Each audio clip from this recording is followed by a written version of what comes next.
Good morning বন্ধুরা, তোমরা কেমন আছো? আশা করি সবাই ভালো আছো। আমরাও ভালো আছি, আয়াতও ভালো আছি। দেখো বন্ধুরা, আয়াতের সকালটা শুরু হয়েছে কি সুন্দর। দুটো ঘুঘু পাখি দিয়ে সকালবেলা ঘুম থেকে উঠে আয়াত দেখছে উঠানে দুটো ঘুঘু পাখি খুব সুন্দর করে খেলছে। আয়াত আর আমি খুবই আনন্দ পাচ্ছিলাম ওদের খেলা দেখে, যে এত সুন্দরভাবে ওরা দুজন খেলছে ঘুঘু পাখি দুটো। আমরা এর আগে কখনো দেখিনি, এত কাছ থেকে পাখির কাছে গেলেই পাখিরা উড়ে চলে যায়, আমাদের দেখার সৌভাগ্য হয় না।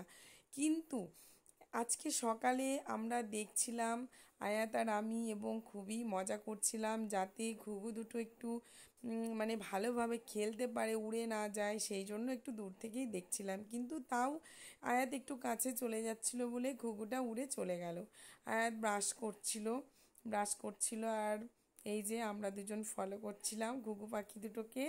বন্ধুরা দেখো তোমরাও কত সুন্দর লাগবে এই ঘুঘু পাখি, আর তার সাথে সকালের আকাশ, গাছপালাগুলো সব কিছুই দেখো, তোমাদেরকে দেখাচ্ছি।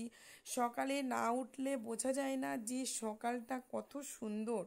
এই যে চারিদিকের পরিবেশ, সকালে যে প্রথম সূর্যোদয় যখন হয় তখন সূর্যের আলো চারিদিকে পড়লে যে কত সুন্দর লাগে, গাছপালা, বাড়ি ঘর, উঠান, সমস্ত কিছুই সুন্দর লাগে। আর এই যে আয়াত পড়ে গিয়েছিল, ওর পায়ে লেগেছে, ও খোঁড়াচ্ছে, ওর পায়ে খুবই লেগেছে, কিন্তু ও এতটাই স্ট্রং যে ওর লাগলেও কিছু মনে করে না, কাঁদে না।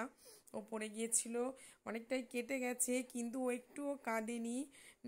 উল্টে আরও আমি ওকে বকাবকি করবো বলে ও লুকাচ্ছিল, তারপর আমি দেখি যে হ্যাঁ, অনেকটা কেটে গেছে।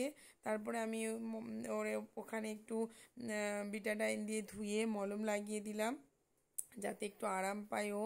কিন্তু ও 1 মিনিটও বসে থাকে না ব্যথা পা নিয়ে। দেখো বন্ধুরা, ও কিভাবে ঘুরে ঘুরে বেড়াচ্ছে। এই যে আমাদের লিচু গাছের কাছে গেছে, ঘুরছে। আর ওই যে আগেও ভিডিওতে দেখিয়েছি লাউ গাছ, আমাদের লাউ গাছগুলো খুব সুন্দর। তার পাশে আছে বেগুন গাছ, এই যে নয়নতারা ফুল গাছ, পেঁপে গাছ, ড্রাগন ফলের গাছ, অনেক কিছুই আছে আমাদের বাড়ির ভিতরে, অল্প জায়গা কিন্তু তার মধ্যেও অনেক গাছ লাগানো আছে।